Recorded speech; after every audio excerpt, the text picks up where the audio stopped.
The reason why I got into school, in 2010, in May, I actually got my GED. And I wanted to get my GED before my kid actually started school.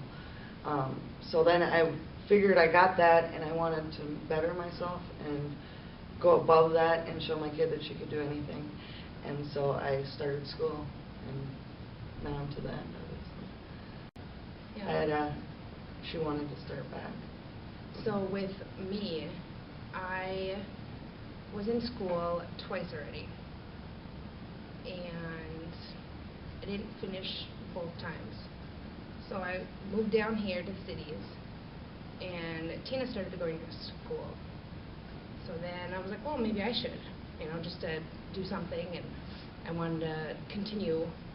I wanted to graduate from something, and that's what happened. I started.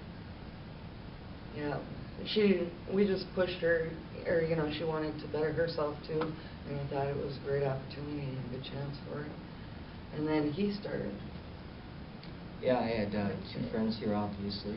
The company I worked for went out of business, so I decided to do something a little bit different, go back to school. She said, why don't you come and apply? And I came and applied, started off pretty hard, and then I got a job while I was going to school, so I dropped down to 2 classes, and, finished it up this last quarter. It feels really good.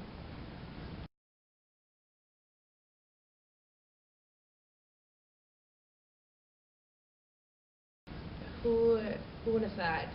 So Grayson started last, and then I started, and then Tina, and Grayson's the one that graduates first. How does that work out? But dedication. Yeah.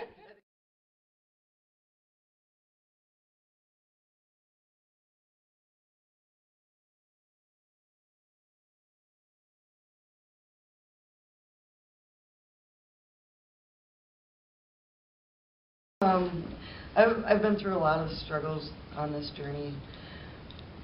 The biggest, start out my journey, I was taking care of my mom. I had my kid full time. I was working full time and also doing school. I was really succeeding in that aspect. When I was doing that, I really was succeeding.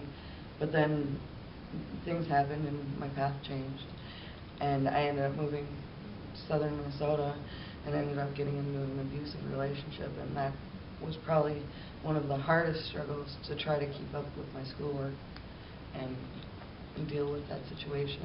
I'm obviously out of the situation now, but it was definitely a challenge. She's overcome a lot. I mean, I'm from the outside looking in, and I'm just proud that she is almost done, because we have been through so much in the past couple years.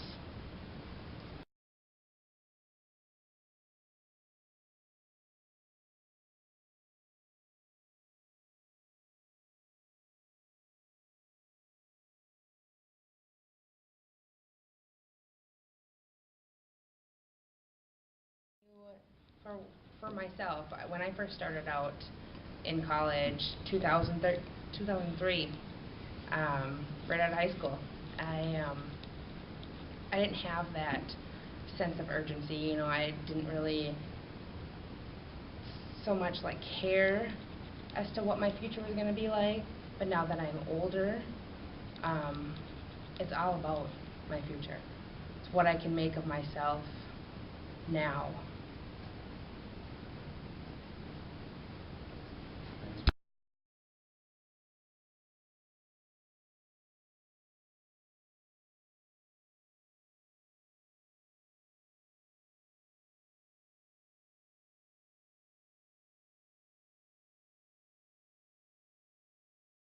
Basically, what I would say is find a support group. Make sure you have people that are going to push you to succeed, and keep your mind on your studies, because as soon as your mind travels somewhere else, it's really hard to get back to succeeding, back on track. Yeah, if you don't have that open communication and having that group, it's really hard to focus on what you're doing.